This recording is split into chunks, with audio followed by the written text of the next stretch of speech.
गृह मंत्री जी।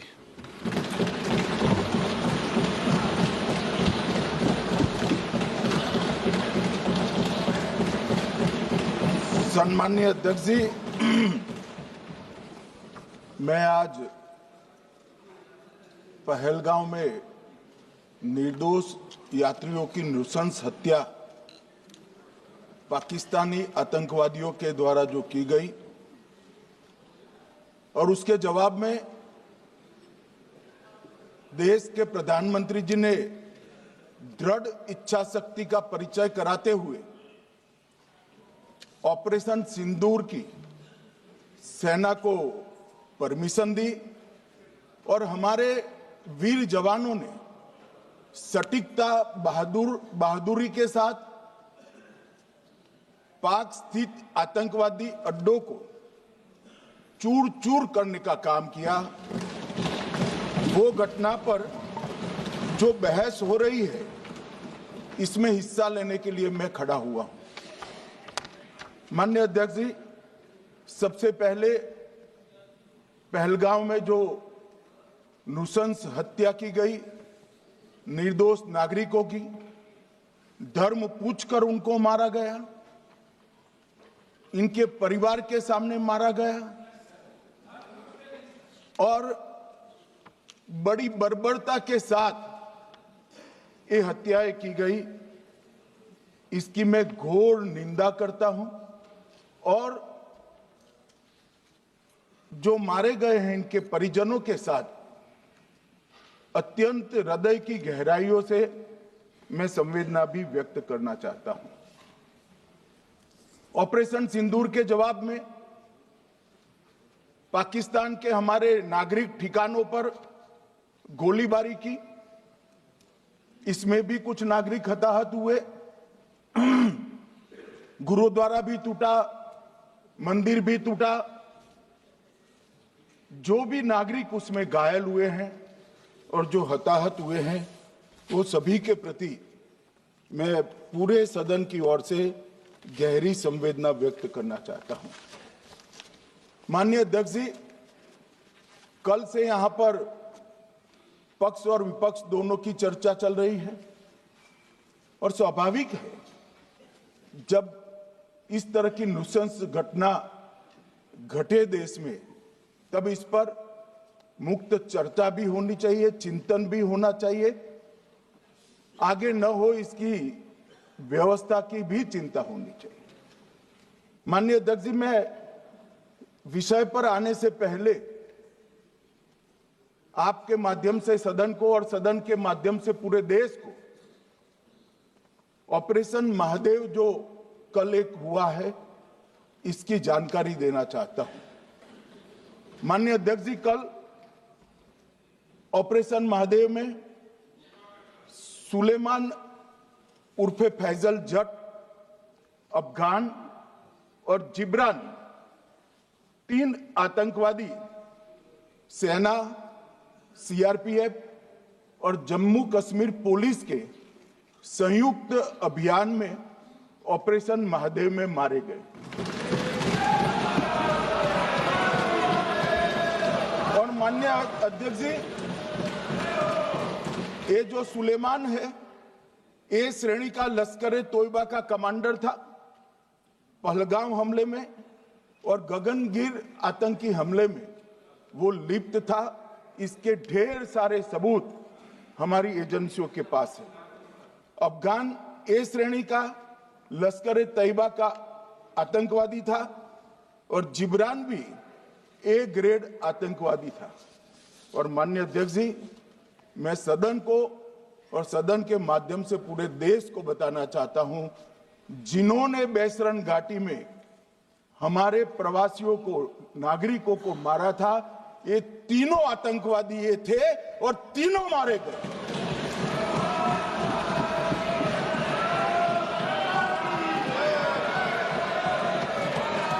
और मान्यवर, मैं आज इस सदन के माध्यम से सेना के पैरा 4, सीआरपीएफ के सारे जवान जो अभियान में शामिल थे और जम्मू कश्मीर पुलिस के जो जवान थे वो सभी को सदन और पूरे देश की ओर से बहुत बहुत साधुवाद देना चाहता हूं। माननीय अध्यक्ष जी, मैं इस ऑपरेशन महादेव के बारे में थोड़ा डिटेल में बताना चाहूंगा। ऑपरेशन महादेव की शुरुआत 22 मई 2025 को, एक प्रकार से तो जिस दिन हत्या हुई थी उसी दिन रात को 22 मई 2025 को हुई। जिस दिन हत्या हुई थी उसी दिन रात को एक सुरक्षा मीटिंग की गई थी जम्मू कश्मीर में। ये पूछ रहे थे, कोई गए नहीं, सिर्फ राहुल गांधी गए। अब आपकी आंख कौन से चश्मे से देख रही है मुझे मालूम नहीं माननीय अध्यक्ष जी। 1 बजे हमला हुआ, मैं 5:30 बजे श्रीनगर में उतर चुका था। माननीय अध्यक्ष जी, अरे सुनो सुनो, मैं बताता हूँ ना 22 में, सुनो ना प्लीज, धैर्य रखकर सुनो, हमने आपको नहीं टोका है, सुनना पड़ेगा भाई, ऐसे नहीं चलेगा। माननीय अध्यक्ष जी, नहीं, पर बैठे बैठे मत बोलिए आप भी। माननीय अध्यक्ष जी, 23 अप्रैल को टिप्पणी मत करिए। एक सुरक्षा मीटिंग की गई। सभी सुरक्षा बल, सेना, CRPF, BSF, Jammu Kashmir police, और सबसे पहले उसमें निर्णय किया गया कि जो नृशंस हत्यारे हैं वो देश छोड़कर पाकिस्तान भाग न पाए, इसकी हमने पुख्ता व्यवस्था की और भागने नहीं। 22 मई को आईबी के पास एक ह्यूमन इंटेल आई और एक क्षेत्र के अंदर, दाची गांव क्षेत्र के अंदर आतंकवादियों की उपस्थिति की सूचना मिली। आईबी और सेना द्वारा दाचीकाम क्षेत्र में अल्ट्रा सिग्नल कैप्चर करने के लिए जो इंस्ट्रूमेंट हमारी एजेंसियों ने बनाए हैं, इसके द्वारा इस सूचना को पुख्ता करने के लिए मई से 22 जुलाई तक लगातार प्रयास किए गए। ठंड में ऊंचाइयों पर हमारे सेना के अधिकारी पैदल इनके सिग्नल प्राप्त करने के लिए घूमते रहे, आईबी के अफसर भी घूमते रहे, सीआरपीएफ भी घूमती रही, और मान्यवर 22 जुलाई को हमें सफलता मिली। सेंसर्स के माध्यम से आतंकवादी होने की पुष्टि मिल गई। तब 4 पैरा जो हमारी सेना का एक हिस्सा है, उसकी नेतृत्व में 4 पैरा के जवान, सीआरपीएफ के जवान और जम्मू कश्मीर पुलिस के जवान मान्यवर एक साथ ये आतंकवादियों को घेरने का काम किया। सेना, सीआरपीएफ, जम्मू कश्मीर पुलिस की मीटिंग भी की गई।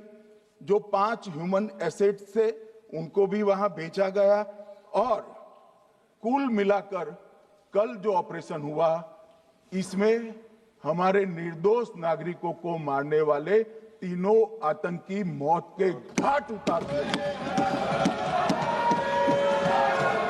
मान्यवर, तीनों के नाम मैंने बताए हैं, सुलेमान उर्फे फैजल जट, अफगान और जिब्रान। मान्यवर, वो तो एक आशंका थी कि यही लोगों ने घटना की है, मगर मैं बाद में एनआईए की जांच पर आता हूं, एनआईए ने पहले से ही इनको, जिन्होंने आसरा लिया था, वो लोगों को गिरफ्तार कर रखा था। उनको खाना पहुंचाने वाले लोगों को अपने कब्जे में रखा था। तो जब आतंकवादियों के शव श्रीनगर आए, इनसे पहचान कराई गई। 4 लोगों ने पहचान लिया, यही 3 लोग थे जिन्होंने पहलगांव में आतंकी घटना को, मगर हमने इस पर भी भरोसा नहीं किया मान्यवर, कोई जल्दबाजी नहीं की। हमने जो आतंकी घटना स्थान से कारतूस मिले थे वो कारतूस का एफएसएल रिपोर्ट पहले से करा कर रखा था और चंडीगढ़ सेंट्रल एफएसएल के अंदर बैलिस्टिक रिपोर्ट के आधार पर उनका रिपोर्ट तैयार था। जब ये कल आतंकवादी मारे गए, इनकी 3 राइफलें पकड़ी गई। एक M9 अमेरिकन राइफल थी और 2 AK-47 राइफल थी। जो कारतूस मिले थे वो भी M9 और AK-47 के भी थे, मगर हमने इससे भी संतोष नहीं माना। ये राइफलों को एक विशिष्ट विमान के द्वारा कल रात को 12 बजे चंडीगढ़ पहुंचा गया और पूरी रात फायरिंग कर इसके भी खाली खोखे जनरेट किए गए। 2 खोखों का मिलान किया गया, राइफल की नाली और निकले हुए खोखों का भी मिलान हो गया। तब ये तय हो गया कि इन्हीं 3 राइफलों से हमारे निर्दोष नागरिक मारे गए। और मान्यवर, आज मैं सदन को बताते हुए बहुत खुश हूं। मोदी जी ने ऑपरेशन सिंदूर कर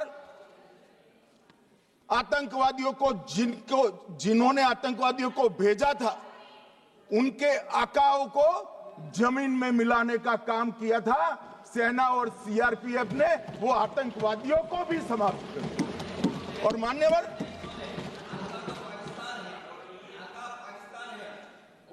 कौन पाकिस्तान से आपकी बात होती है क्या? अरे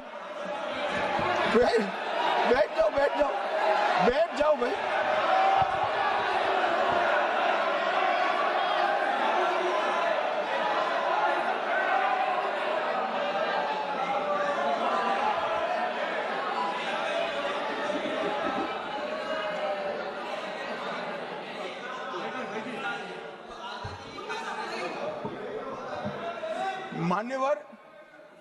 मान्यवर, मैं बताता हूं कैसे इनके आका मारे गए, वो भी नाम के साथ बताता हूं, जगह के साथ बताता हूं, घंटे, मिनट और सेकंड के साथ बताता हूं।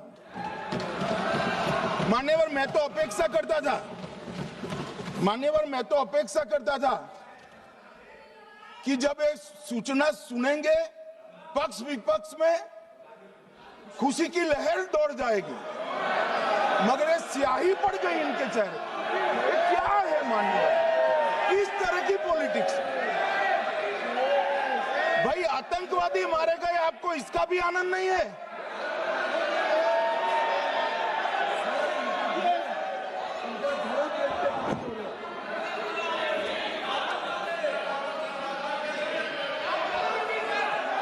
अखिलेश जी बैठ जाइए, मेरा पूरा जवाब सुनिए, आपका सब जवाब आ जाएगा। भाई, आप आतंकवादियों का धर्म देखकर दुखी मत होइए।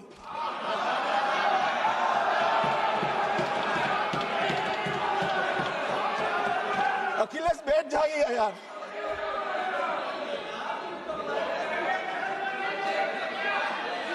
अखिलेश जी बैठ जाइए।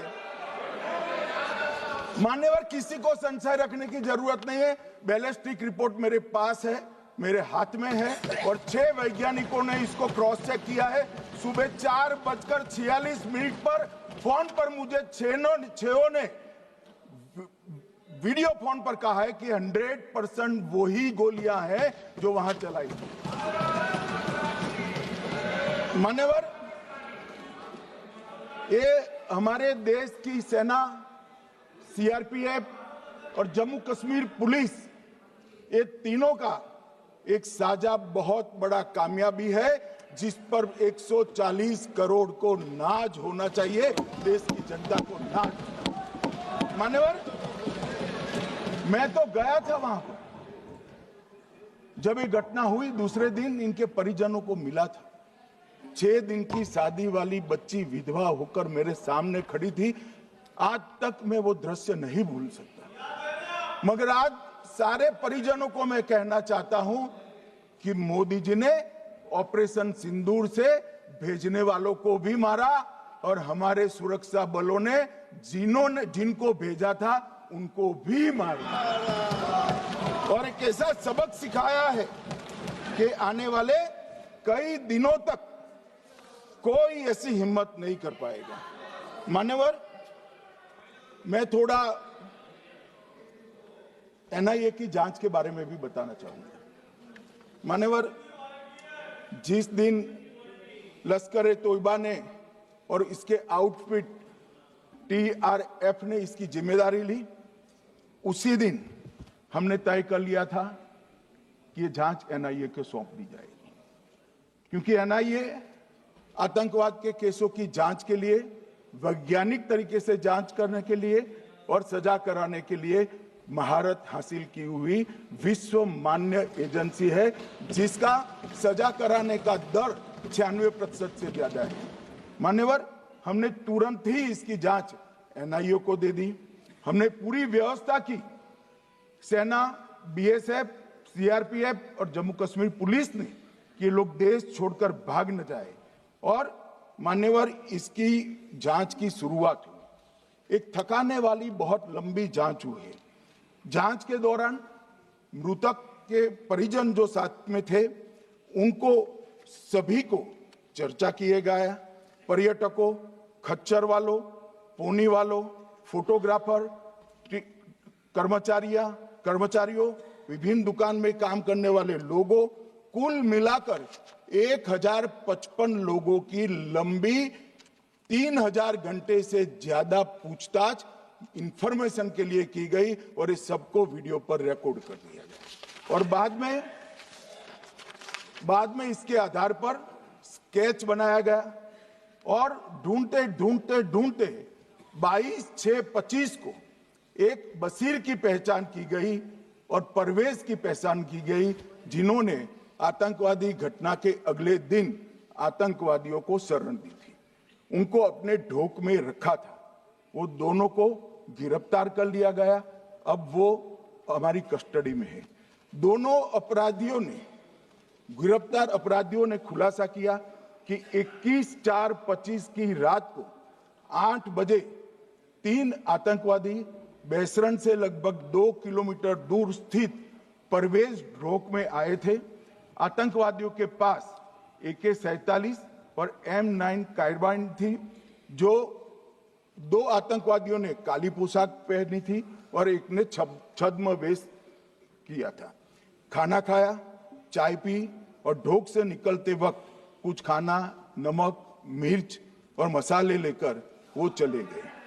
मान्यवर, उस वक्त हमने जिन खोखों को रिकवर किया था, इसको हमने चंडीगढ़ FSL में टेस्टिंग के लिए भेज दिया।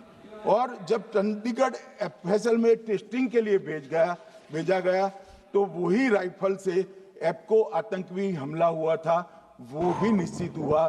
तो आज इसके साथ साथ दूसरे एप्को आतंकी हत्या को अंजाम देने वाले आतंकियों का भी इसके साथ ही समाप्ति हुई है, उनको मार दिया गया है। मान्यवर, और इसके बाद में स्केच बनाया गया। गिरफ्तार किए गए दोनों आरोपियों की माता जो थी, इन्होंने ये तीनों आतंकियों के मृतदेहों को पहचान लिया है। दोनों आतंकवादी घटना में साथ लेने वाले उनके साथियों ने भी पहचान लिया है। और अब उसकी FSL की पुष्टि भी आज सुबह 4 बजे हो गई थी। अब मैं जांच का पूरा ब्यौरा बताना चाहता हूं। मान्यवर, ये हमले में 3 पाकिस्तानी आतंकवादी थे।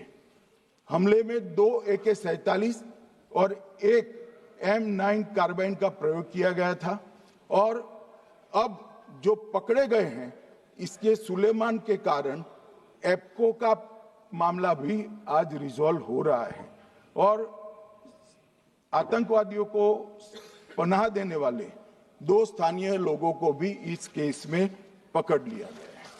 अब मान्यवर, कल पूछते थे कहां से आए, कहां गए, किसकी जिम्मेदारी है। भाई, जिम्मेदारी हमारी ही है। हम सरकार में हैं, हमारी ही जिम्मेदारी है। मगर मैं पूछता हूं, जब आप सरकार में थे तब क्या क्या हुआ था, इसकी जिम्मेदारी किसकी थी और क्यों निर्वहन नहीं किया, वो भी बाद में पूछूंगा। जरा धीरज से सुनना। मगर मान्यवर, मुझे एक बड़ा दुख हुआ। कल इस देश के पूर्व गृह मंत्री चिदंबरम जी ने सवाल उठाया कि क्या प्रूफ है कि ये आतंकवादी पाकिस्तान से आए और मान्यवर कब उठाया? जब संसद में चर्चा होने वाली थी। क्या कहना चाहते हैं चिदंबरम साहब? किसको बचाना चाहते हैं? पाकिस्तान को बचाकर आपको क्या मिलेगा? वो ये कह रहे हैं कि और क्या है? मत जवाब दो।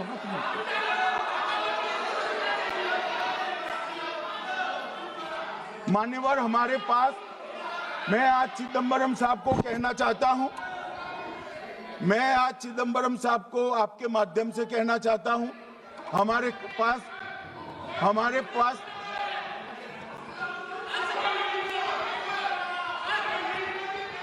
मान्यवर हमारे पास प्रूफ है, वो भी मैं सदन के सामने रखना चाहता हूं कि तीनों पाकिस्तानी थे।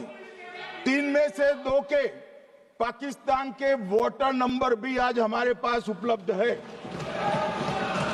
मान्यवर ये राइफलें हैं, ये राइफलें भी हमारे पास उपलब्ध है। इनके पास से जो चॉकलेटें मिली हैं, वो चॉकलेटें ढोक में से मिली, वो भी पाकिस्तान की बनाई हुई चॉकलेट है। मान्यवर ये कहते हैं कि पाकिस्तानी नहीं थे, इसका मतलब पूरी दुनिया के सामने इस देश का एक पूर्व गृह मंत्री पाकिस्तान को क्लीन चिट दे रहा है। और मान्यवर वो पाकिस्तानी आतंकवादी नहीं थे, ऐसा बोलकर श्री चिदंबरम अगर पाकिस्तानी आतंकवादी नहीं थे तो पाकिस्तान पर हमला क्यों किया, वो भी सवाल खड़ा कर रहे हैं। मान्यवर आज पूरी दुनिया ने हमारे संसद सदस्य गए थे, स्वीकारा था कि हमला पाकिस्तान ने किया है। और इस देश का गृह मंत्री जो कांग्रेस पार्टी से आता है, वो कहता है कि क्या सबूत है? अरे मुझसे मांगते, मैं दे देता। टीवी से मांगते हैं, पूरी दुनिया के सामने उजागर करते हैं, सब सुबह खड़ा करते हैं। पाकिस्तान को बचाने का इनका ये षड्यंत्र आज 130 करोड़ लोग जान रहे हैं। बच नहीं पाओगे आप लोग, बच नहीं पाओगे। मान्यवर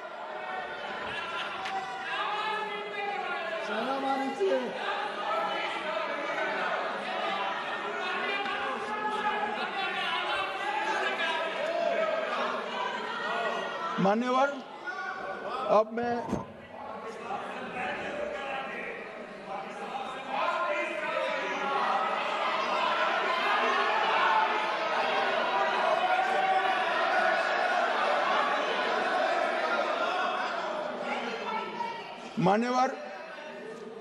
मैं पहलगांव आतंकी हमला और ऑपरेशन सिंदूर, ये दोनों घटनाक्रम के लिए मान्यवर ये अभी से थक जाते हैं।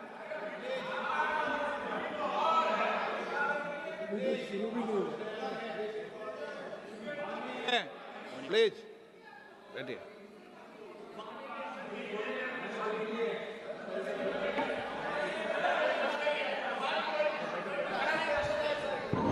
मान्यवर मैं आपके माध्यम से कहना चाहता हूं, थोड़ा धैर्य रखे भैया, अभी तो शुरू हुआ है, अभी तो शुरू हुआ है।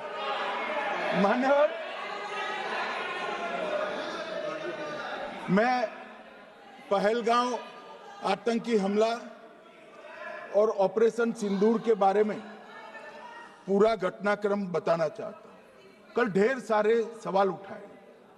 वैसे तो मुझे लगता था कि कल रक्षा मंत्री जी के भाषण के बाद शायद कांग्रेस पार्टी सपोर्ट में भाषण देना शुरू करेगी और अगर थोड़ी बहुत जनता की इच्छा की परख होती तो वो ही करते, मगर नहीं करा।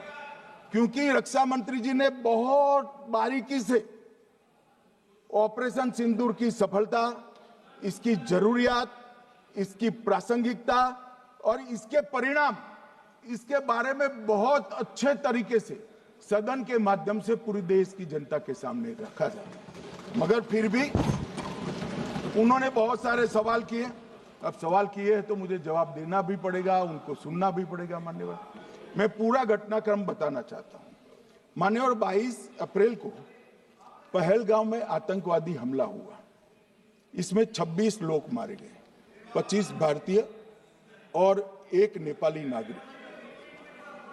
हमने उसी वक्त मैं श्रीनगर जाने के लिए निकल गया। रात को ही सुरक्षा बलों की मीटिंग कर ये भाग न पाए इसकी व्यवस्था की। माननीय मोदी जी ने 23 और 30 अप्रैल को सीसीएस की मीटिंग चेयर की। ये कह रहे हैं, मैं आज बताना चाहता हूं कि सीसीएस की 23 अप्रैल की मीटिंग में क्या हुआ। सबसे पहला कांग्रेस पार्टी का ब्लंडर था सिंधु जल संधि, इसको स्थगित करने का काम नरेंद्र मोदी जी ने। हमने अटारी के माध्यम से एकीकृत जांच चौकी जो चलती थी उसको बंद कर दिया। पाकिस्तानी नागरिकों के सार्क वीजा को सस्पेंड कर सभी को वापस पाकिस्तान भेजने का काम किया। पाकिस्तान स्थित उच्चायोग में रक्षा, सैन्य, नौसेना के सलाहकारों को अवांछनीय व्यक्ति घोषित किया। संख्या को 55 से घटाकर 30 किया और सीसीएस ने ये संकल्प लिया कि जहां पर भी ये आतंकवादी छुपे हैं उनको और उनकी ट्रेनिंग करने वाले अड्डों को सेना, पुलिस, सीआरपीएफ, बीएसएफ उचित जवाब देगी। मान्यवर, जिस तारीख को ये हुआ उसी दिन ये निर्णय हो चुका। मान्यवर, इसके बाद में कल गोगाई जी कहते थे मोदी जी 24 को पहलगाम जाने की जगह बिहार गए। सुनो यार। मान्यवर, मोदी जी जब ये पहलगाम घटना हुई यहां नहीं थे, विदेश में थे। आने के बाद तुरंत सीसीएस बैठक की और मोदी जी जिस दिन बिहार गए उस दिन पहलगाम में कुछ नहीं, कोई नहीं था, सिर्फ राहुल गांधी थे। सारे लोग चले गए थे, सारे लोग वहां से अपने अपने ठिकाने पर चले गए थे। मगर इन्होंने एक बात कही, उस पर मेरी आपत्ति है। मान्यवर, उन्होंने कहा 24 अप्रैल को चुनावी भाषण किया। मान्यवर, देश का नेतृत्व करने वाले देश के प्रधानमंत्री की फर्ज होती है कि देश की संप्रभुता पर, देश के नागरिकों पर अगर ऐसा जघन्य हमला होता है तो जनता की भावनाओं के अनुरूप जवाब देना चाहिए। मान्यवर, मैं आज आपकी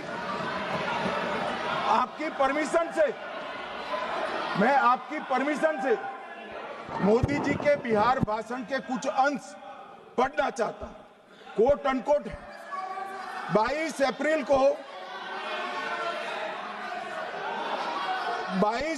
को पहलगाम का यह हमला केवल निहत्थे पर्यटकों पर नहीं बल्कि पूरे भारत की आत्मा पर एक दुस्साहसपूर्ण प्रहार है। आतंकवाद के प्रति दृढ़ और कड़ा रुख, आतंकियों और इसके हमले की साजिश रखने वालों की कल्पना से भी बढ़कर उनको सजा दी जाए। मान्यवर, महत्वपूर्ण है आतंकियों और इसकी साजिश रचने वाले दोनों को। आतंकियों की बची खुची जमीन भी मिट्टी में मिलाने का समय आ गया है।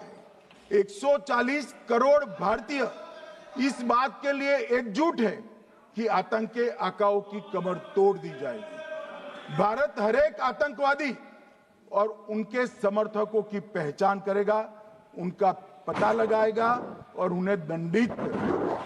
आतंकवाद कभी भी भारत की आत्मा नहीं तोड़ पाएगा। न्याय सुनिश्चित करने का मैं हर संभव प्रयास करूंगा। अनकोट। अब इसमें किसी को चुनावी भाषण दिखाई पड़ता है तो उसकी समझ शक्ति पर बहुत सारे सवालिया निशान लग जाते हैं। ये चुनावी भाषण नहीं है। आतंकवाद के खिलाफ लड़ने का 140 करोड़ भारतीयों का प्रतिघोष है जो मोदी जी ने वहां दिया। इनको चुनावी भाषण दिखाई पड़ता है। जैसे चश्मे होते हैं ऐसी ही दृष्टि होती है। मान्यवर, इसके बाद 30 अप्रैल को मान्यवर 30 अप्रैल को सीसीएस की बैठक हुई, पहले 23 को हुई थी। उसमें सशस्त्र बलों को पूर्ण ऑपरेशन की फ्रीडम दे दी गई। प्रधानमंत्री मोदी जी ने सीसीएस की उपस्थिति में रक्षा मंत्री, एनएसए और सेनाओं के प्रमुख के साथ बैठकर पूर्ण ऑपरेशनल फ्रीडम देने का काम किया और इसके बाद ये ऑपरेशन सिंदूर हुआ। मान्यवर, ऑपरेशन सिंदूर 7 मई को रात को 1:04 से 4 मिनट से 1:24 तक चला। उसमें पाकिस्तान के 9 आतंकी ठिकानों को ध्वस्त कर दिया और पूरी दुनिया ने इसके दृश्य देखे। साहब, इससे बड़ा संयमित हमला नहीं हो सकता। आजकल दुनिया में युद्ध चल रहे हैं, हम देख रहे हैं, बच्चे मर रहे हैं, महिलाएं मर रही, निर्दोष मर रहे। हमने 9 आतंकी अड्डों को समाप्त किया, परंतु एक भी सिविलियन नहीं मारा गया, केवल और केवल आतंकी मारे गए। स्थान थे मरकज सुभान अल्लाह बहावलपुर, मरकज तैयबा मुरीद के, महमूना जाया कैंप सियालकोट, अरे नाम सुनो काम में आएंगे, सरजाल camp Sialkot, Sawai Nala camp Muzaffarabad, Syedna Bilal camp Muzaffarabad, Gulpur camp Kotli, Barnala camp बिंगबर्ग और अब्बास कैंप कोटली। मान्यवर, सर्जिकल स्ट्राइक और एयर स्ट्राइक में हमने पाक ऑक्यूपाई कश्मीर में ही हमला किया, एक प्रकार से भारत के हिस्से पर ही हमला किया। पाक ऑक्यूपाई कश्मीर हमारा ही है, तो हमने तो हमारे हिस्से में हमला किया। मगर इस बार 100 किलोमीटर अंदर घुसकर पाकिस्तान की भूमि पर आतंकवादियों को तबाह करने का काम। और मान्यवर, ये आतंकी के ठिकानों पर हमला हुआ, इसमें मारा कौन गया? हाफिज मोहम्मद जमील जैसे मोहम्मद के प्रमुख मौलाना मसूद अजहर के बहनोई, मुदस्सर खादियान मरकज तैयबा मुरीद का प्रमुख, याकूब मलिक जेएम पदाधिकारी, मोहम्मद हमसा जमील जेएम ऑपरेटिव, मोहम्मद यूसुफ अजहर गंभीर रूप से घायल था, फिर मारा गया। जैसे मोहम्मद का आमिर मोहम्मद हसन खान गंभीर रूप से घायल था, फिर मारा गया। जेएम ऑपरेटिव मोहम्मद हसन गंभीर रूप से घायल हुआ। अब्दुल मलिक, खालिद अबू अक्स और नोएम मलिक, इनका कोई पता ठिकाना नहीं। और मान्यवर, ये पूछते थे मुझे कल कि पहलगांव के दोषी कहां गए, वो पहलगांव के दोषी कहां गए? ये जो मैंने, अरे सुनो ना यार, ये जो 10 मैंने नाम पढ़े हैं, इसमें से 8 ये चिदंबरम एंड कंपनी के समय में आतंकवादी घटना घटाने वाले लोगों को नरेंद्र मोदी जी ने मारा। ये हमें पूछते हैं कहां गए? अरे भाई, आपके समय में जो छुप गए थे उनको चुन चुन कर हमारी सेना ने समाप्त कर दिया है। और ये 10 नहीं, कल राजनाथ जी घबराते घबराते बोले हैं, अब ऑथेंटिक शब्द का है, मैं बढ़ा नहीं सकता, मगर कम से कम 100 लोगों को हमारी सेना ने समाप्त, 100 से अधिक लोगों को हमारी सेना ने समाप्त करने का काम। मान्यवर, और इस पर भी गर्व नहीं कर सकते आप, इस पर भी गर्व नहीं कर सकते।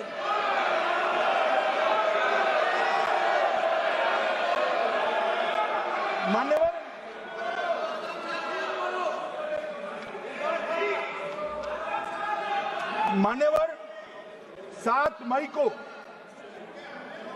1:26 पर 22 मिनट पर ये हमारा काम समाप्त हो गया। हमारे डीजीएमओ ने उनके डीजीएमओ को बता दिया कि भाई हमने आतंकवादी हमलों पर स्थानों पर सिर्फ हमला किया है, इनके हेडक्वार्टर पर हमला किया है, जो हमारा आत्मरक्षा का अधिकार है। पूरी दुनिया इसको एक्नॉलेज करती है। ऐसा नहीं हो सकता है मनमोहन सिंह के समय की तरह कि वो आकर मारेंगे और हम चुपचाप बैठे रहेंगे और जाकर चर्चा करेंगे। ये नरेंद्र मोदी सरकार, ऐसा नहीं हो सकता। डोजियर भेजते रहेंगे। मान्यवर, उरी में हमला हुआ, हमने सर्जिकल स्ट्राइक किया। पहलगाम में हमला हुआ, एयर स्ट्राइक करा, और अरे पुलवामा में हुआ, एयर स्ट्राइक करा, और पहलगाम में हमला किया। 100 किलोमीटर अंदर जाकर 9 अड्डों और 100 से ज्यादा आतंकवादी को समाप्त। मान्यवर, अब देखें, हमने तो हमला किया था पाकिस्तान स्थित टेररिस्ट ठिकानों पर। अब पाकिस्तान से गलती हो गई। टेररिस्ट ठिकानों पर जो हमला किया था उसको वो अपने पर का हमला मान बैठे और पूरी दुनिया में कहते थे कि हमारा टेररिज्म से कोई लेन देन नहीं है। ये तो अब ऐसे ही ग्रुप करते, हम तो विक्टिम है, जो मनमोहन सिंह ने सर्टिफाइड भी कर दिया था कि ये भी विक्टिम है। मान्यवर, मगर दूसरे दिन इनकी श्रद्धांजलि का कार्यक्रम हुआ और पाकिस्तान को मालूम नहीं पड़ा कि ये पूरी दुनिया देखेगी। सेना के आला अफसर उनके नमाजे जनाजा में उपस्थित हुए, उनके जनाजे को कंधा दिया और ये सारे आतंकवादियों के जनाजे के जुलूस के अंदर पाकिस्तानी सेना, इनके अफसर, आईएसआई के अफसर, वहां की पुलिस के अफसर अश्रुभीनी आंख के साथ जुड़े थे। और मान्यवर, ये सिंदूर ने पाकिस्तान को पूरी दुनिया में एक्सपोज कर दिया कि पाकिस्तान के अंदर टेररिज्म स्टेट स्पॉन्सर्ड टेररिज्म है।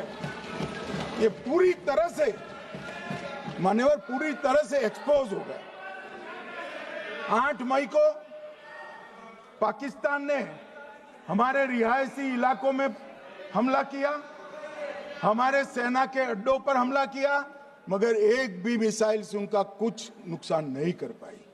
बहुत नजदीक से की हुई गोलाबारी के कारण हमारे एक गुरुद्वारा टूटा, एक मंदिर टूटा, कुछ हमारे नागरिक हताहत हुए। और दूसरे दिन 9 मई को मोदी जी ने सेना को हुक्म दिया, एक मीटिंग करी, राजनाथ जी, मोदी जी, एनएसए, सेना के सारे अध्यक्ष, और जवाब देने का तय किया और उनके 11 एयरबेस को क्षतिग्रस्त करने का काम किया। मान्यवर, 8 एयरबेस इतने सटीक तरीके से तोड़े गए, पाकिस्तान की पूरी एयर डिफेंस सिस्टम धरी की धरी रहेगी, कुछ नहीं कर पाई। नूर खान चकलाला एयरबेस तोड़ दिया गया, मुरीद तोड़ दिया गया, सुगुर्दा तोड़ दिया गया, रफीकी तोड़ दिया गया, रहीम यार खान तोड़ दिया गया, जकोबाबाद तोड़ दिया गया, सुक्कुर और भोलारी भी तोड़ दिए। और सुक्कुर, लाहौर, अरिफवाला, चुनेन, जकोकाबाद और नया चोर, ये 6 रडार सिस्टम भी उनके पूरी तरह से ध्वस्त कर दिए। 2 surface to air guided weapon Lahore और ओकारा में इनका जखीरा भी समाप्त कर दिया गया। और मान्यवर, ये हर चीज में पॉलिटिक्स करते हैं, हर चीज में। जब उन्होंने हमारे रिहायशी इलाकों पर हमला किया, फिर भी हमने इनके रिहायशी इलाकों पर हमला नहीं किया, सिर्फ इनके एयरबेस और एयर डिफेंस सिस्टम को निशाना बनाया और उनकी आक्रमण करने की क्षमता को पंगु कर रख दिया। हमारी पूरी सेना, पूरी वायुसेना, पूरी नौसेना अक्षुण्ण थी और उनकी हमला करने की क्षमता को हमने छिन्न विछिन्न कर दिया। पाकिस्तान के पास शरण में आने के अलावा और कोई चारा ही नहीं था। इसलिए मान्यवर, इसलिए 10 मई को डीजीएमओ ने, पाकिस्तान के डीजीएमओ ने भारत के डीजीएमओ को फोन किया और 5 बजे हमने इस संघर्ष को विराम किया। अब मान्यवर,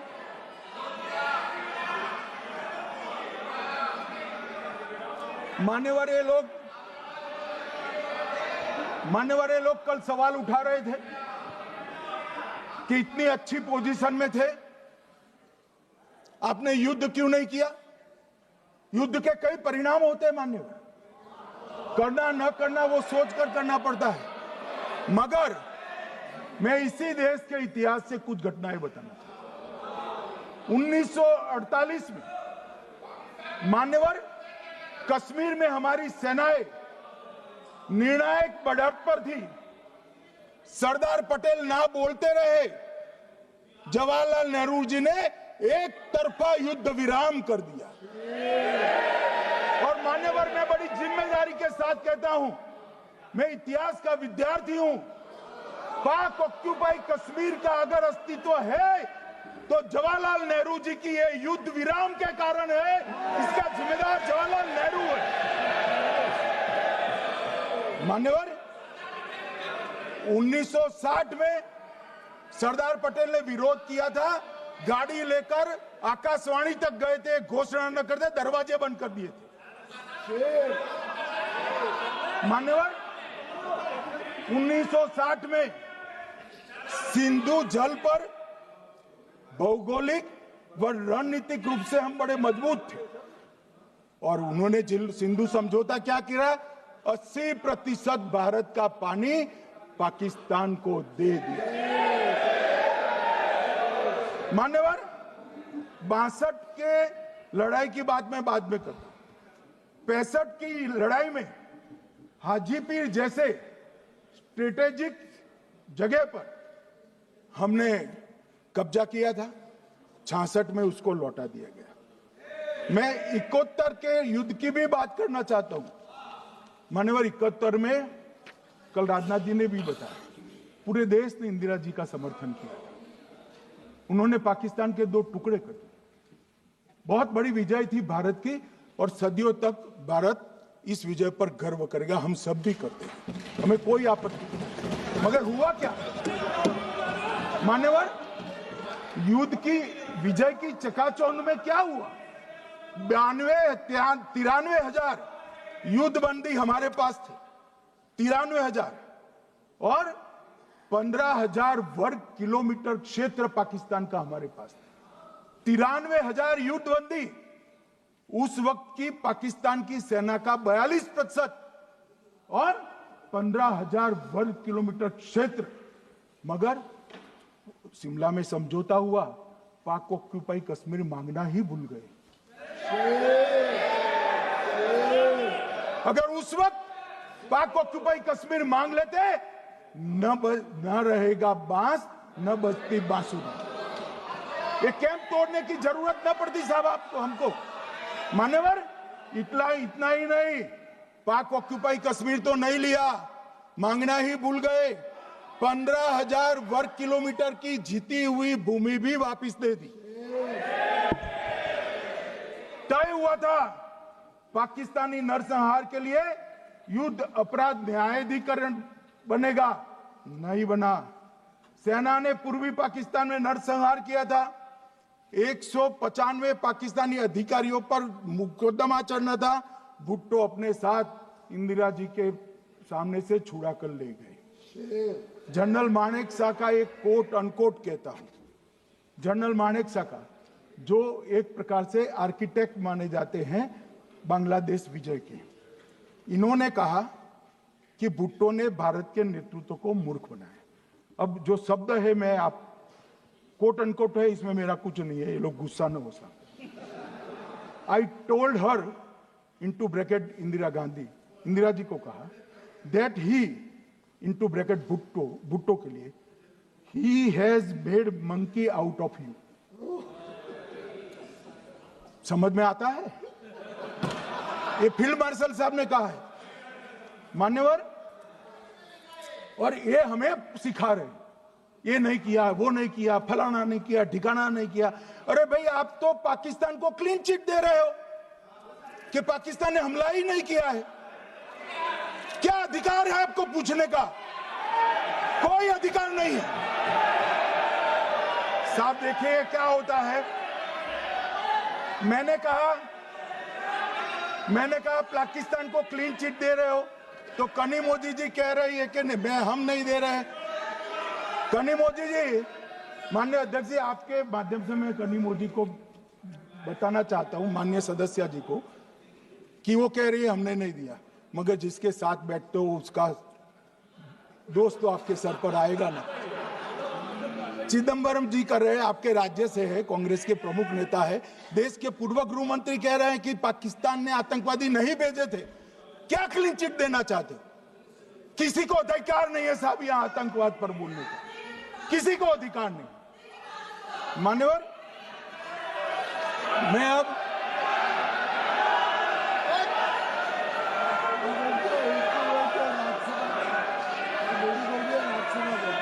मान्यवर, मैं उनको बताना चाहता हूं, अभी आधा भी नहीं हुआ है, जरा सुनो।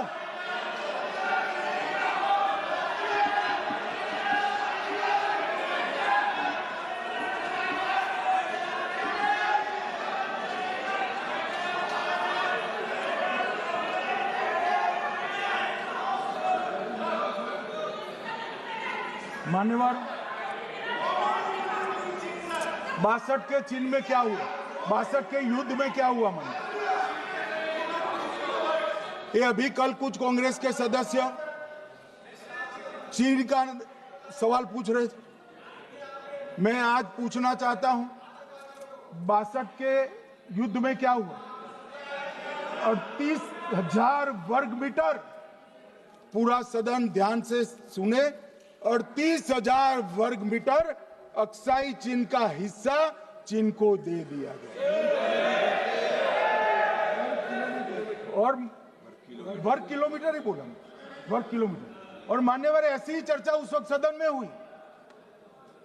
मैं तो बड़ी गंभीरता से जवाब दे रहा हूं, मुझे बोलने नहीं देते। जवाहरलाल नेहरू जी ने क्या कहा?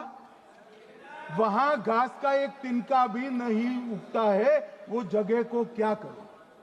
तो एक संसद सदस्य ने, नेहरू जी का सर मेरे जैसा था, महावीर प्रसाद त्यागी जी ने कहा कि आपके सर पर भी एक बाल नहीं, वो चीन बेच दे क्या? मान्यवर इस तरह से जवाब देते थे, नॉन सीरियस टाइप के जवाब। और कल गोगोई जी बड़ा बड़ा उछल उछल कर बोल रहे थे।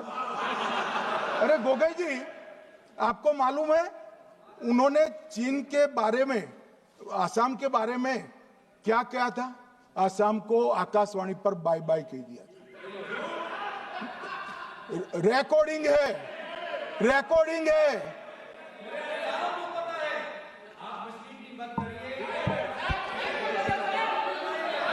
मान्यवर, मैं भी सहमत हूं, पूरे आसाम को पता है। मान्यवर,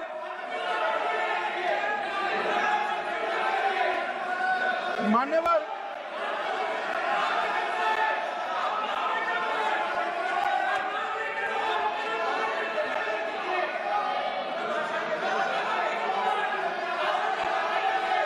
मान्यवर, मुझे मालूम है पूरे आसाम को पता है, इसीलिए तो वो विरोध पक्ष में बैठे हैं वहां पर आसाम में, पूरे आसाम को पता है। और मान्यवर,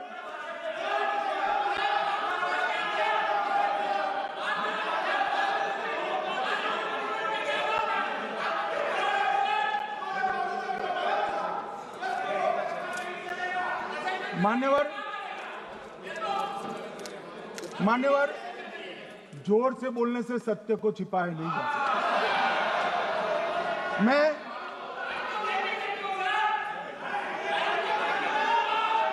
मान्यवर, मैं selected works of Jawaharlal Nehru series volume 29 पृष्ठ 231 पर से एक जवाहरलाल नेहरू जी के पत्र को कोट करना चाहता हूं। अनौपचारिक रूप से संयुक्त राज्य अमेरिका ने यह सुझाव दिया कि चीन को संयुक्त राष्ट्र में तो ले लिया जाए, मगर सुरक्षा परिषद को नहीं। सुरक्षा परिषद में भारत को लेना चाहिए, यह अमेरिका का प्रस्ताव था। नेहरू जी ने कहा हम इसे स्वीकार नहीं करते क्योंकि इससे चीन के साथ हमारे संबंध खराब होंगे और चीन जैसे महान देश को बुरा लगेगा। मान्यवर, आज चीन सुरक्षा परिषद में है और भारत बाहर है। मोदी जी प्रयास करें अंदर ले जाने का, इसका कारण जवाहरलाल नेहरू का ये स्टैंड है।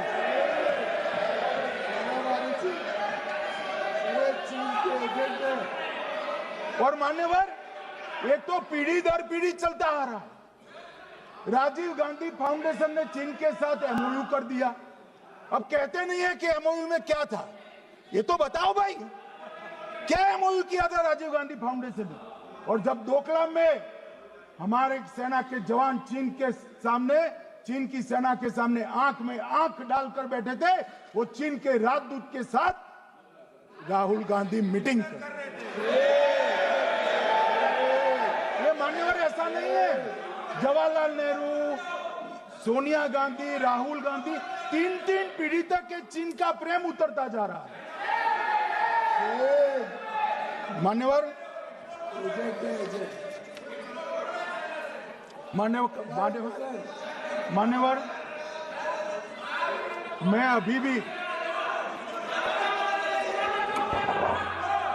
मैं अभी भी एक बात इस महान सदन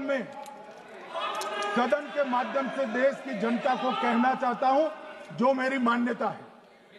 ये सारी आतंकवाद की जड़ पाकिस्तान है और पाकिस्तान कांग्रेस पार्टी की भूल है।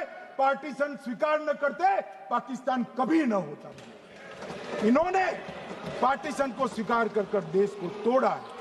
मान्यवर, कल विदेश मंत्री जी बता रहे थे शर्म अल शेख सम्मेलन का बलूचिस्तान ब्लंडर, जिसने पाकिस्तान को हमारे साथ चर्चा करने के लिए इक्वल फुटिंग पर ला दिया।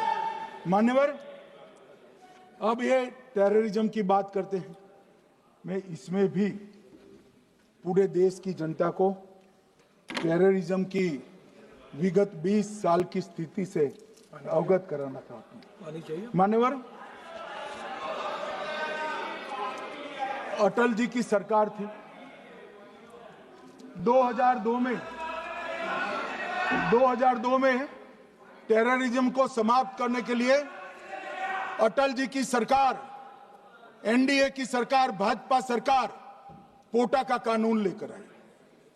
मान्यवर, मैं सदन को याद कराना चाहता हूं, पोटा कानून का विरोध किसने किया था? किसने किया? कांग्रेस पार्टी ने किया। हमारे पास बहुमत नहीं था राज्यसभा में। मजबूरन हमने कानून को घिर गया, मजबूरन संयुक्त सत्र बुलाना पड़ा और पोटा कानून संयुक्त सत्र में पारित हुआ। देश नहीं भूल सकता मान्यवर। और पोटा कानून को रोककर आज भी कांग्रेस पार्टी के नेता जब बोले तब कहे, पोटा कानून को रोककर किसको बताना चाहते थे आप? किसको बचाना चाहते थे? पोटा तो आतंकवादियों के खिलाफ था। पोटा को रोककर अपनी वोट बैंक का उल्लू सीधा करने के लिए आप आतंकवादियों को बचाना चाहते। और मान्यवर, 2004 में अटल जी की सरकार गई, मनमोहन सिंह, सोनिया गांधी की सरकार आई। आते ही पहला काम क्या किया मान्यवर? पहली ही कैबिनेट में पोटा कानून को रद्द कर दिया। मैं फिर से पूछता हूं, किसके फायदे के लिए कांग्रेस पार्टी ने पोटा कानून रद्द किया? जवाब दीजिए जरा यहां पर। और मान्यवर, इसके बाद क्या हुआ? 2004 के दिसंबर में पोटा कानून रद्द हुआ। 2005 में अयोध्या में रामलल्ला के टेंट पर हमला हुआ, आतंकवादी मारे गए। मुंबई लोकल ट्रेन 2006, 5 में रामलल्ला पर हमला, 6 में मुंबई ट्रेन में बम धमाके 187 लोग मारे गए। 2006 डोडा उधमपुर में हिंदुओं पर हमला, 34 लोग मारे गए। 2007 हैदराबाद 44 लोग मारे गए। 2007 यूपी लखनऊ वाराणसी 13 लोग मारे गए। रामपुर सीआरपीएफ कैंप वहां पर हमला हुआ 2008 में। 2008 में श्रीनगर के आर्मी के काफिले पर हमला हुआ, 10 सुरक्षा बल मारे गए। मुंबई आतंकी हमला 2008 में हुआ, 246 लोग मारे गए। जयपुर में 8 बम धमाके हुए, 64 लोग मारे गए। 2008 में अहमदाबाद में 21 बम धमाके हुए, 57 लोग मारे गए। दिल्ली में 2008 में 5 धमाके हुए, 22 लोग मारे गए। और पुणे की जर्मन बेकरी 17 लोग मारे गए। वाराणसी में 10 में धमाका हुआ, 11 में मुंबई में 3 धमाके हुए, 27 लोग मारे गए। अब मैं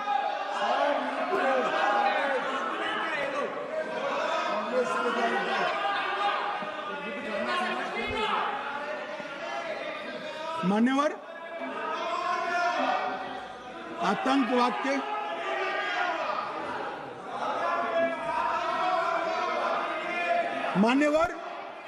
आतंकवाद के खिलाफ लड़ाई होती, कभी वो हमला करते हैं, मगर सवाल ये है कि इन्होंने 5 से 11 के बीच में 27 जघन्य हमले किए, 1000 के करीब लोग मारे गए। आपने क्या किया? क्या किया आपने? जवाब दीजिए, क्या किया? और मैं राहुल गांधी जी को चैलेंज देना चाहता हूं, इन्होंने इस आतंकवादी हमलों के खिलाफ उनकी सरकार ने जो कदम उठाए, यहां खड़े रहकर हिम्मत से बताए देश की जनता को। कुछ नहीं किया मान्यवर। ये यहां से आतंकवादियों की फोटो पाकिस्तान भेजते रहे, डोजियर भेजते रहे। और मान्यवर ये कहते हैं कि आपके समय में भी हमले हुए। मैं उनको अंतर समझाना चाहता हूं, वो देख नहीं पा रहे। मान्यवर, हमारे समय में जो भी आतंकवादी घटना हुई, पाक प्रेरित और कश्मीर सेंट्रिक हुई। देश के हिस्से में 2014 से 2025 तक एक भी घटना नहीं हुई मान्यवर। ये नरेंद्र मोदी सरकार है मान्यवर। और कश्मीर में भी आज स्थिति ऐसी हुई है, उनको पाकिस्तान से आतंकवादी भेजने पड़ते हैं। कश्मीर में आतंकवादी अब हमारे नहीं बनते हैं मान्यवर। और मैं सलमान खुर्शीद जी को भी याद करना चाहता हूं। एक बार मैंने बड़े सवेरे में नाश्ता करता था, टीवी पर उनको रोते हुए देखा। मुझे लगा क्या हुआ, कोई बड़ी घटना हो गई। तो रोते रोते वो श्रीमती सोनिया गांधी के घर से बाहर आ गए कि बाटला हाउस की घटना देखकर सोनिया जी फूट कर रो पड़ी। अरे रोना था तो शहीद मोहन शर्मा के लिए रोते, बाटला हाउस के आतंकवादियों के लिए रोना आता है। और मान्यवर ये हमें पूछते हैं कि आपने क्या किया। कोई अधिकार नहीं है पूछने का, कोई अधिकार नहीं है मान्यवर। और ये हमें पूछते थे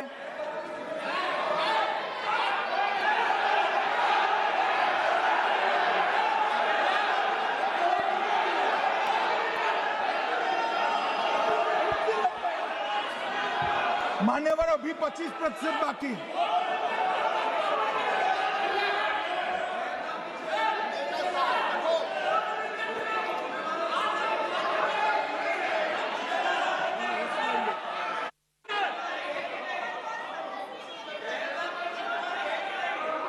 बैठिए, जवाब दे रहे हैं ना आपका, जवाब दे रहे हैं आपका।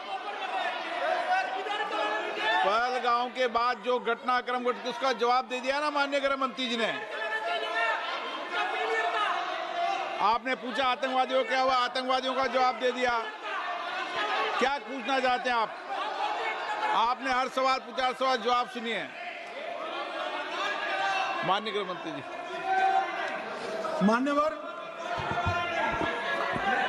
मान्यवर, इन लोगों को कल ऐसा था कि ये जो बेसरन के गुनहगार है वो पाकिस्तान भाग गए, तो बड़े आवाज से पूछते थे, भाग गए भाग गए भाग गए, गृह मंत्री क्या करता है, जिम्मेदारी ले। हमारी तो सेना ने ठोक दिया, सीआरपीएफ ने ठोक दिया। मान्यवर, अब मेरा तो जवाब बनना ना देता है ना वो मांगना बनता है, मगर मैं उनको कुछ पूछना चाहता हूं।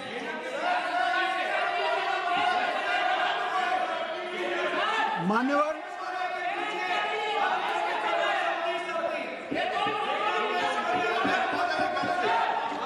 प्लीज, मारेगी तो सेना ही ना, सेना अब ऐसे भी मारेगी ना, तो वो भी ये कह रहे हैं सेना और सीआईएसएफ ने मारा।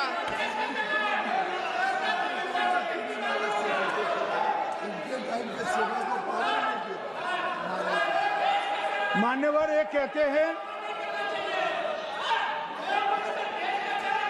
साहब इसको बिठाओ जरा।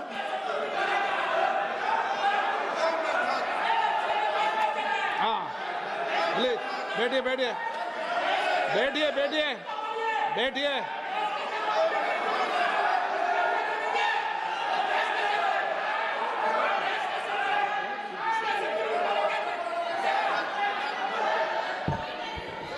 सबको मान्यवर, ये लोग मुद्दा उठाना चाहते हैं तो जरूर उठाए।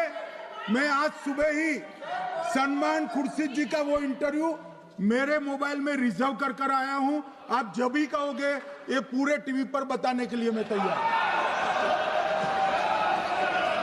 सेव कर आया हूं। इनकी इच्छा है तो कल एक समय तय करिए, यहां बता दीजिए चारों टीवी में, और देश की जनता भी देख ले।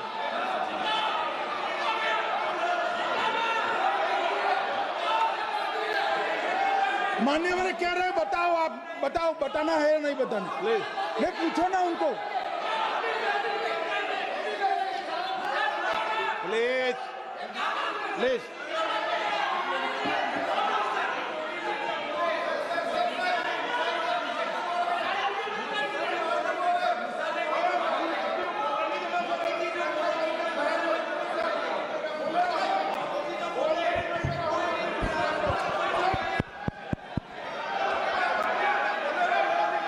बिट्टू बैठ जा।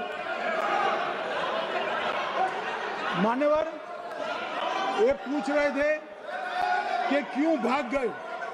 अब मेरा समय काफी जाया गया, मैं जरा संक्षिप्त में कहता हूं, घटनाओं पर नहीं जाऊं। दाऊद इब्राहिम कासकर 1986 में भागा, श्री राजीव गांधी की सरकार। सैयद सलाउद्दीन 93 में भागा, कांग्रेस की सरकार। टाइगर मेमन 93 में भागा, कांग्रेस की सरकार। अनीस इब्राहिम कासकर 93 में भागा, इनकी सरकार। रियाज भटकल 2007 में भागा, इनकी सरकार। इकबाल भटकर 2010 में भागा, इनकी सरकार। मिर्जा सादाब बेग 2009 में भागा, इनकी सरकार। अब मान्यवर, मेरा तो जवाब मांग लिया, हमारे सुरक्षा बलों ने मेरा जवाब भी दे दिया, अब राहुल गांधी इसका जवाब दे।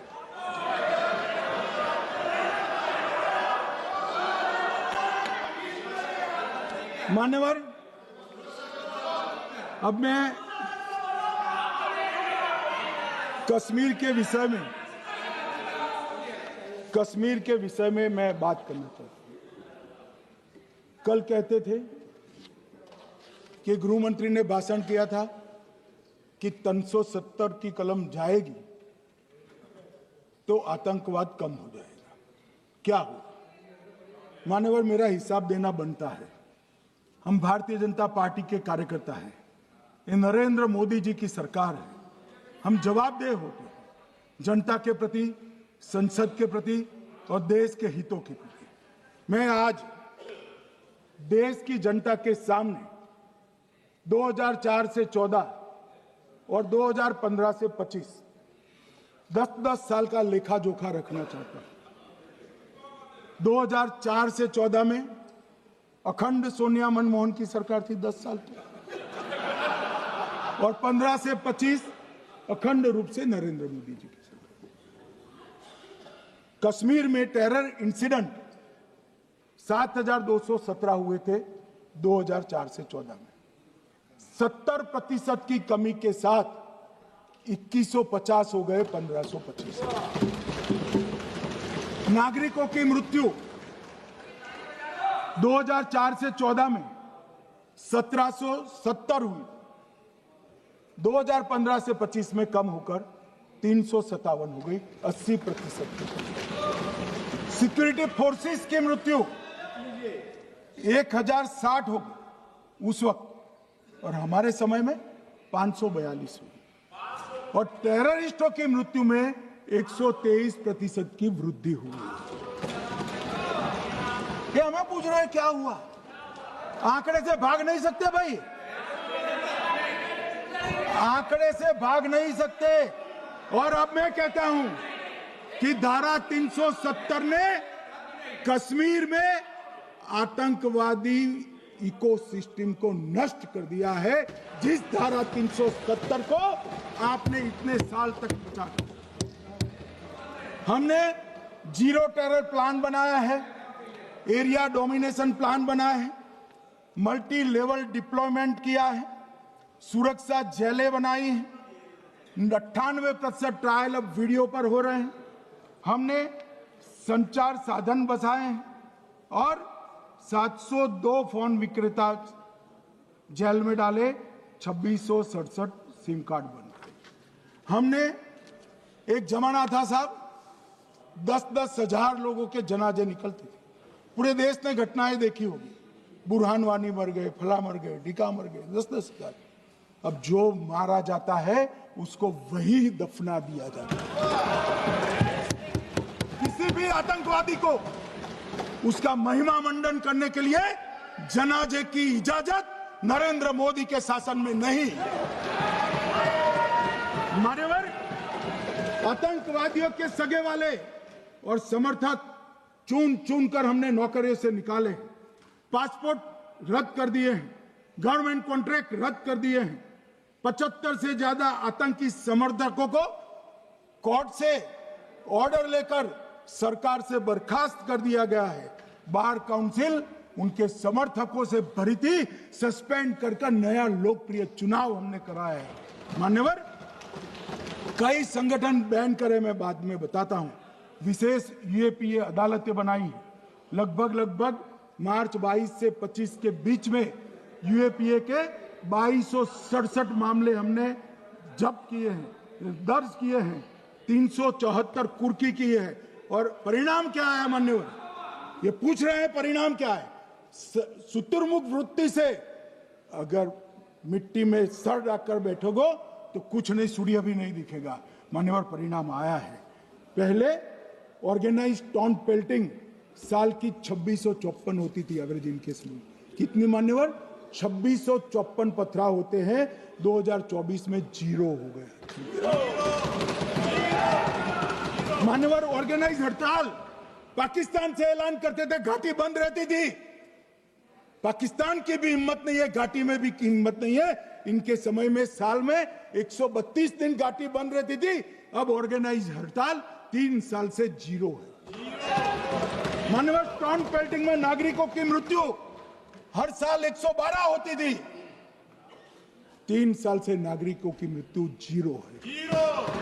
मान्यवर, जख्मी होते थे 6235 लोग टाउन पेल्टिंग में, आज 0। मान्यवर, आज मैं बताता हूं, एक समय में हुर्रियत के नेताओं को यहां वीआईपी ट्रीटमेंट मिलती थी, हुर्रियत के साथ चर्चा करते थे, और ये हुर्रियत वाले आते थे, रेड कारपेट पूरा रोड खाली कर सीधा आता था, और मनमोहन सरकार के दूत इनके साथ चर्चा करते थे। सारे हुर्रियत के कंपोनेंट हमने बैन कर दिए हैं, सारे जेल की सलाखों के पीछे। हम कोई हुर्रियत से बात करना नहीं चाहते। मैं सदन में नरेंद्र मोदी जी की नीति दोहराना चाहता हूं।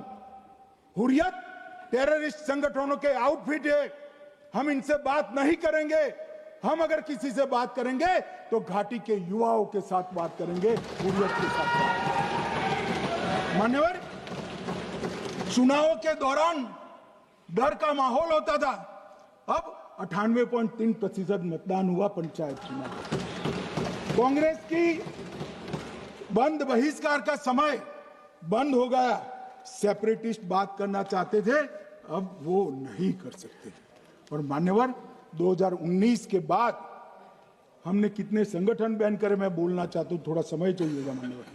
The TRF, people's anti fascist front, Tehreek ul Mujahideen, Jamaat ul Mujahideen Bangladesh Hindustan, Jammu Kashmir Ghaznavi force, Khalistan tiger force, Hizb ut Tahrir, जमाते इस्लामी, जो जमाते इस्लामी ने पूरे पाकिस्तान के अंदर एक प्रकार से अलगाववाद का जहर घोला, वो जमाते इस्लामी आज बंद कर दिया गया। Jammu Kashmir Liberation Front, Jammu Kashmir Democratic Freedom Party, Muslim League Jammu Kashmir, Tehreek Hurriyat, Muslim Conference सुमजी गुट, Jammu Kashmir National Front, Jammu Kashmir People's Freedom League, Jammu Kashmir People's League, Jammu Kashmir Ittehadul Musalman Awami Action Committee, Sikh for Justice और पॉपुलर फ्रंट ऑफ इंडिया को भी हमने बैन किया। और ये शांति ऐसे नहीं हुई है। और ये कहते हैं कि एक भी घुसपैठ नहीं होती है। कभी गए हो आप पाकिस्तान? तो कई बार गए हो गया, सीमा पर गए हो पाकिस्तान, तो कई बार गए हो। फिर से बोलता हूं, सीमा पर गए हो, सीमा के माध्यम से पाकिस्तान गए हो। हमारे जवानों की कठिनाई देखो साहब, -43 डिग्री में पहाड़ पर रहकर नदी नालों के बीच में चौकी करते हैं। कोई घुस गए तो क्या हुआ? कोई घुस गया, वो बचेगा नहीं। यहां हम उसको या तो अरेस्ट करेंगे या तो एनकाउंटर में वो मारा जाएगा, बचेगा कोई नहीं। इनको सीमा की भौगोलिक कठिनाइयां मालूम नहीं। वहां मान्यवर कई नदी नाले हैं, वेग से पानी आता है, -46 डिग्री टेम्परेचर है, नीचे सुरंगें बनाते हैं। और ये तो ऐसे कह रहे हैं घुस गए। अरे भाई, आपके मन में तो, आपके समय में तो घुसने की जरूरत ही नहीं थी। आप बुलाते थे वीजा देकर, क्यों घुसेंगे? घुसने की जरूरत ही, जैसे आप पाकिस्तान जाते हो वैसे वो यहां आते। मानवर, अब ये कैसे हमें पूछ सकते हैं? मान्यवर,